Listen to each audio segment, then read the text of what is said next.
Go foyi ti do hadamaden nona. Voilà. Ordinateur bi se ko mun hadamaden to ke. Mais mo ñina mun ordinateur keleni abla fo hadamaden bolo ka magala. Ka barake. Voilà. Mo ma fana ni am ordinateur bi femine hadamaden se ko mumne. Mais pour hadamaden a bora kungulo wulu de adla. Ori adla ka ordinateur kono. Fo mo ga hadamaden de. Voilà. Mais hadamaden goni faut hadamaden bo hadamaden ñogonte. Voilà. Donc 6 ans ba foy bismillah ni ne andonga ni générique mo do te bachier namboto na ordinateur sona kamne ambo kala donc o bebala o na bara chogodo mais nan ne ko ni bambolo amakuma la so otewa ba foy bismillah folo amba ko bu chogodi saba wati bu chogodi akawsa kafsa ñew chogodi ajien ni ma kabza mi jien ni ga jien kono de jien de yo gelea de bi gelea bi jien kono Allah akbar ay ala ga gelea no ga ni bon gelea fana ni bon o te basio parce que a fora que ala e fen da ya ke fly gelea no go ma shunitle yele ani kashi bone ani here muso ani che ba be fla donc o te wa abe fla donc ni gelea bo wat mi ba ku ba mu parce que ba manon ko ni ame do shiglo ndo suma kono ko do de baraket le ko o chai o chai o chai emuna o chai me la shala do de barage kile horo wasa dona na to be lafia soro ni am mi do ka bo ko ya blade na ma blade do ka bo ka jo ka bo mi do ka bo ngono ko ya blade ni ma blade bo ate bo de o te wa ni o chode o che na wa tubarikalla ko de be ala ni da halma de te kele de ko bol goni bi jogo ni halma do meti do ka bu ka jan do yi do be chamanche la mutekele kwa ya ko ni ko galea be no ya be mo fo jisan ko ni ko le wulu bolo ibe ala kele ka halma de mafli ba fa kamara ni erata iba don kwa mama amanga abi jodi o ina fo genetic tabolo do bi abi ko ko no ka no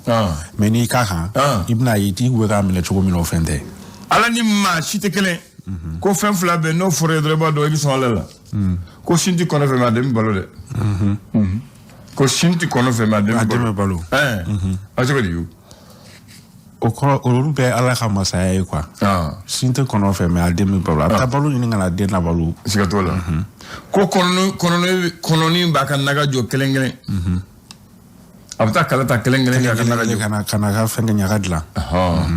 ko gesete wulu fe ma ni jelo ndo harama dem tay mune boke ala ko masaya ke na la yiso ala ko soni ma ko soni e gele ko gesete wulu fe ma ni jelo ndo ne harama dem tay mum mo am ni gesete ka terege do modo donc ala soni ma son de kele ala bi ma son wat min kada chogo min kada yoro min kada mam kada ala tinyi ni to ni jamna voilà ko ala ke jela ala ka moti ako jela gila na bi mamuson et puis tu comprends foi din el mami ko ko am fengelen foi de ko awkana kaba foi la jinye kono ko ala ka moti foi la ko e ala bato e mala bato ye kafri bi seli na la bi son ala bi son donc awkana o jetamene ko na o jetamene abu fli à côté voilà on demande ko parce que na yo jetamene do tu nyumange awti seli tu so atala bato ko ala mo to shila ko na le ko abison ibi seli wo ye kafri ala ka mo tala mais sini bita soro ko awkana o nyine ko bita soro sini voilà ko ni ya soro sini o le ba funtumba don ninku ba don agolu ko asra ko matemana akuma temen etudi ninku ya don ko be foro asra ko matemana do o le ma ko alati presse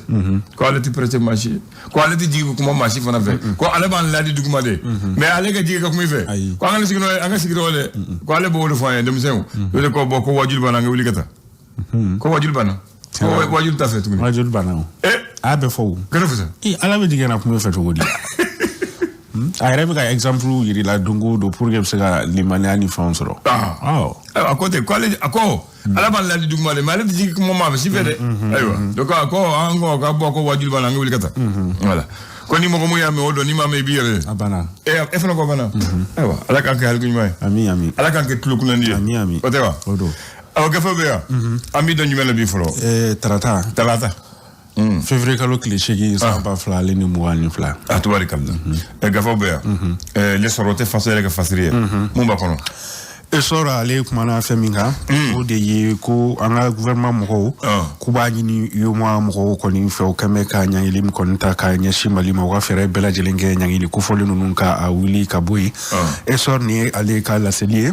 ali bi ani esor beto no fe premier ministre Choguel Kokola Maïga ni jamana mununi oluka la sigi don ko ni be en fe malaya no ale ni oluko ni nyoyen ko ni ke kunungu nyoyen ni reste fe ay la selie kon ke ka ira ka fo ko mali kon ta fe ka sama ni kon ni jamana fushie ale ni fene ko akon anyinu fa ko mangani ate mali kono fene ni kato ikelena ko ga itike ka bo jamana ne Choguel Kokola Maïga le ka la silie ale ni la sigide munu me en fe malano ale ni oluka no ko min kera kunungo primature ola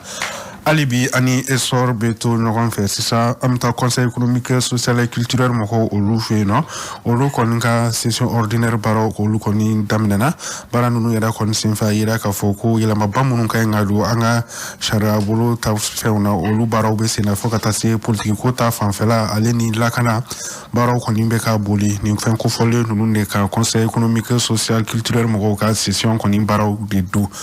alibi ani esor beto nyoron fe kana Cameroun 2021 Sénégal ka olu koni kupu koni ta odo kumu konna na kunungo bela jele barama ke Sénégal wasa kase ka uka tulantala uka olu kumbe bulantala kon kumbe ne ko baraw koni tara kunje uka président ale dagarola ni oye magisal koni nga pale konna ale u bisimila ni kupu ye akera kunungo esor ale kala selido esor black ref l'indépendant ango segere indépendant ale kuma na be feminga o de ye CDAO ki nyangili mi taka nyashima lumale ni yomo ko a hololo koni bekaye ka sabuka ko camion kema wolo vla boyongo olu koni belani be metalike mali koni frontière la ki dira ka olu fe no mali ni Sénégal kon danchela ko CDAO ka sanction yomo ka sanction ko a hololo koni ko abe ka santi ame wakati mina ego 600 ka sabuka ko camion ko folo nteka se ka do indépendant ale ka la selido ali bi ani indépendant beto non fait Mohamed Ali Bachili ale koni Jean-Yves Le Drian ale o jabi ka sabuke Jean-Yves Le Drian ko kuma jugu mi kon takanya changa chama chafanga nyamoma odo ufumu konna Mohamed Ali Bachili ale fene la selido ka la Jean-Yves Le Drian makaira la kafo ko Élysée mi ni o ka président d'Agaro ko okon Jorani Frafin oluka wari deye ne Mohamed Ali Bachili ka la seli ka la Jean-Yves Le Drian ko yala Mali aleni France ko yala ko John koni irresponsable ni wakati nina alibi ani indépendant beto nyon fe politique ta stratégie la mta URD o konnana kuna fona ira ka fo URD yamadanga konontona aleni ko secrétaire général koni fla ko olu kon gwene no ando wakati mina iko 600 kuna fula ira fena ka fo ko moko uka mamru tan ani kononton ni metalike bureau exécutif national ko olu fena olu koni nyanki ka fo ko nyangini kon metalike kalu woro de la ko uda kontena do URD politique ko ta fanfela bara foi de la ame wakati mina iko 600 indépendant alibi ana beto no konfe ko wakati mkon ni barano wa ko ni ngela leno Mali aleni Union Européenne jamana ko ni nyokon che ko ana wakati kelen kon nana nga fin la kaw foka tase barkana lin task force ta ko mo ko lu kon ngabulu di no ma kon be ka dankari kon ke ba manchi wala ke ba wala kren la burke si ombori aleni menaka kaw olufe indépendant legal la seldo aywa indépendant ango dabri l'indicateur de nouveau ango kon laje indicateur de nouveau alik mana feminka amta burem kaw olufe no radio barakela korodo koni abi wakati mina iko sisa ko ale koni tunu ndo hamina mamunu fe olu bukuna tika koni maseka don abi wakati mina iko sisa indicateur de nouveau ale ka la selido ali bi ani indicateur de nouveau beto no fe Choguel Kokola Maïga ale ni la sigide koni ngano la jami koni kera kunungo primature la seliga ka iraka fo ko ami wakati mina iko sisa ko gelam kon be malini seda koni ni no ko yi no famia balia de ko abetemeni ala sona ko dona anata olula indicateur de renouveau aleka la selido alibi ana beto no fait sisan an bɛ taa segukaw olu fɛ yen nɔ segu ekɔli karamɔgɔ ala salatɔm kɔni bɛ olu ka ka ɲɔgɔn lajɛba kɔni kɛ bi tarata ka laseli kɛ yala n'o y'a sɔrɔ baarabila minnu k'u bɛ sen na ko baarabila ninnu u bɛna a ɲɔngiri fɔlɔ walima u bɛna tɛmɛ ni a ye ko o jaabi kɔni bɛna dɔn bi u ka ɲɔgɔn lajɛba kɔni na segukaw olu fɛ yen. Indicateur du renouveau ni ale ka laseli ali bi ana be to ɲɔgɔn fɛ CEDEAO ale ni UEMOA kɛmɛ kelen kɔ ka Mali kɔni ɲangi sanfɛ kalanso ni kalamɔgɔw kɔni fɛnɛ wulila ka u cɛsiri wasaw fɛnɛ bɛ se ka kɛ sababu ye gɛlɛya min kɔni bɛ an bɛ wagati min na i ko sisan fɛɛrɛ bɛ se ka sɔrɔ a la o hukumu kɔnɔna kɔni u ka hakilinataw fɛɛrɛw y'o kɛ gafe kofɔli yɛrɛ ni a dira gouvernement ɲɛmɔgɔ ma ni o ye premier ministre ye Choguel Kokala Maïga. Aïwa, le reporter ale Kodide. Reporter ale kumana fɛn min kan o fɛnɛ ye premier ministre ni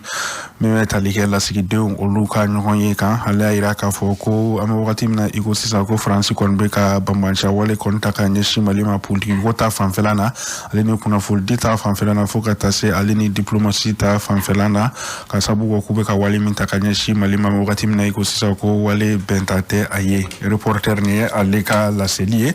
hali bi ani reporter bɛ to ɲɔgɔn fɛ sisan an bɛ taa marakadugu kɔnɔna a yira k'a fɔ ko jɔyɔrɔwale ko kuma kɔni bɛ o dokumu kɔnɔna na Mohamed Tunkara fo ka taa se Mamadu Awa Gassama ma ko yala ko donna nataw la ko plainte kɔni tɛna don nin ma ko fɔlen ninnu kɔni kama wa reporter ale ka laseli don. Reporter Odabri Les Échos welewele o sɛgɛrɛ.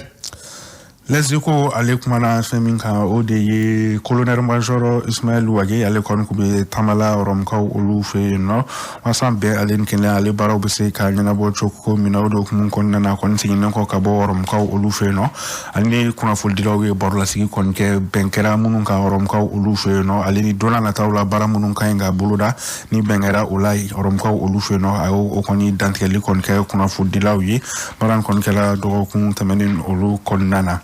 Ali bi ani Les Échos bɛ to ɲɔgɔn fɛ nɛgɛjuru sira minnu kɔni bɛ an fɛ an bɛ wagati min na i ko sisan n'o ye Orange Mali fo ka taa se Move Africa Malitel kɔni ma an bɛ wagati min na i ko sisan kiiri tigilamɔgɔw kɛrɛnkɛrɛnnenya cour d'appel kɔni ye ɲangili ta ka ɲɛsin olu ma k'olu ka ɲi ka musaka dɔ kɔni sara erema ko tɛmɛ ye ni o ye consommateurs ka fara ɲɔgɔn kan kulu dɔ ye ni opérateur téléphonique fila ninnu kɔni y'a yira k'a fɔ ko kiiri min kɔni jaabi bɔlen filɛ nin ye ko u ma jɛ ni a ye Les Échos ale ka laseli don. Aïwa, Info Matin ale Kodide. Info Matin ale kumana fɛn min kan ko premier ministre ko ale kɔni ka ɲi ka yɛlɛma don a ka baaraw taabolo o kɔni na hali bi ani Info Matin bɛ to ɲɔgɔn fɛ sisan mɛ ko a yira k'a fɔ Sumelu Buboyi Mayiga an bɛ wagati min na i ko sisan ni ale mangɛnɛ ko a ka famille kɔni ko a yira k'a fɔ ko visite kɔni an bɛ wagati min na i ko sisan ko visite bɛɛ lajɛlen kɔni jɔlen don fɔlɔ Info Matin ale ka laseli don. Aïwa, anga kunceni Mali Tribune. Mali Tribune ale kumana kɛrɛnkɛrɛnnenya la maa min ni a tɔgɔ ye ko Kadija Fofana kulu min bɛ n'a bɛ fɔ ko an tɛ an sen bɔ a la o ɲɛmaa ye ale ye a ye laseli kɔni kɛ ka yira k'a fɔ ko an bɛ an ka cɛmancɛ fanga ɲɛmɔgɔw kɔni kɔ ko gɛlɛya kɔni kɛra cogo o cogo ko an bɛ u kɔ wa an bɛ u dɛmɛ walasa gɛlɛya min bɛ Mali kɔnɔ an bɛ wagati min na ko sisan fɛɛrɛ bɛ se ka sɔrɔ a la cogo min na Kadija Fofana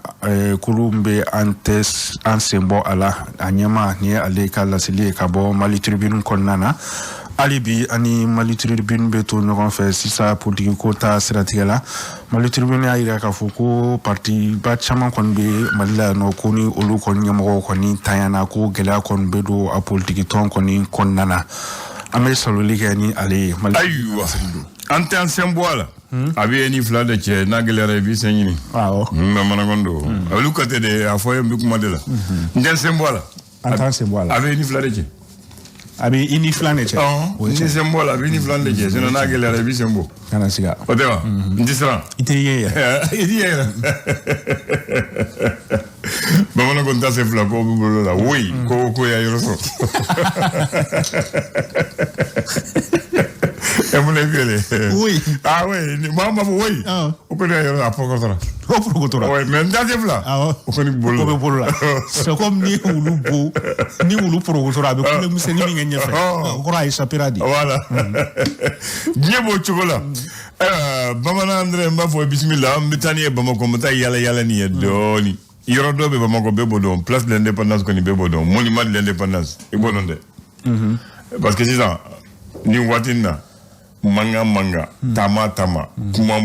boli mu kera bo kero yoro ni la Bamako be ba don nomination ni chama soro la mene nomination mala joro la place de l'indépendance alors si wara men pas nomination chama mo fo ne jona ay mo fo ne jona de chama ba de bo ay fana ay mo fo jona anga chama ma kono a ngata anga tay ni ndara mu nge pour kanga yefolo e mu ne ke pour ibe manganchi ay manganji après biye ibe donc la nomination mana ko fe ya ala sona itoko bi do ha je kana shuka gara ta aho imengo kana siga ouais d'accord d'accord oyoni si ça malien be bono adona nga histoire no parce que mangamba mumbe tamaba mumbe adi koyele mumbe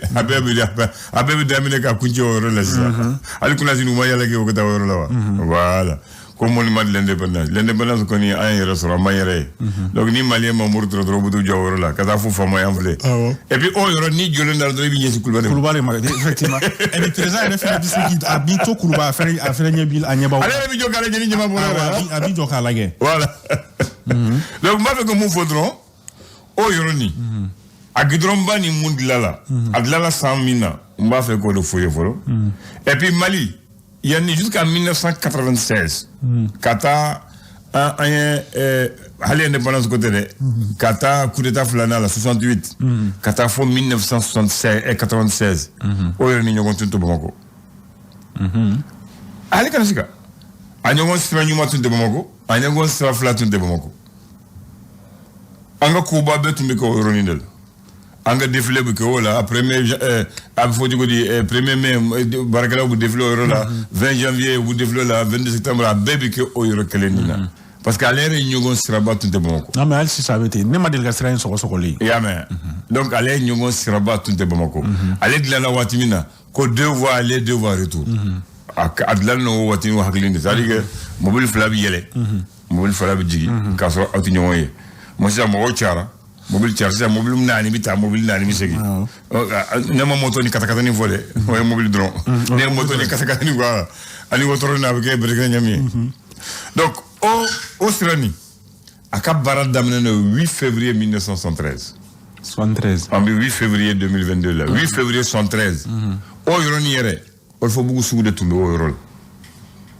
san budron ada baraka voilà uyo olfo bugu sugu de wili ko mugo wili ko faso mugo jora la faso ba fe ka adla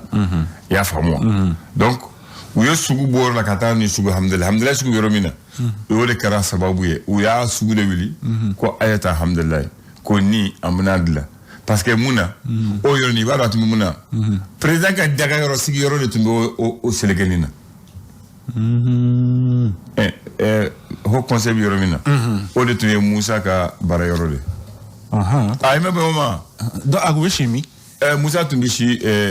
jikroni mais atumbi bara bazla mais atumbi bara ke orola ya famo donc o de Musa ka bara yorode kata yo coup d'état ke kata fo aller coup d'état ke wara ke chokorola Semelen de Bey, comité militaire de libération nationale. Semelen chef de Toumbe. Donc Moussa Toumbe barake o yorole. Donc o sebabu la o yodla ka ke gidron bay ka ta o yoronina ka tabla babemba korola. Aba fo cinéma magique ça. Cinéma magique o cinéma babemba korode. Donc o ya ke o blon bay. Donc anga nyana je bet Toumbe ko yorola. Yoro nyuma tambulo mumbo obo o watin. Donc o yo nyaga ke ka sugu wili ko o gudron bla mais so mu fo so ni re jora investissement jamana dem de tara washika barake ka sonijo ka sur ISRDA de bi fangala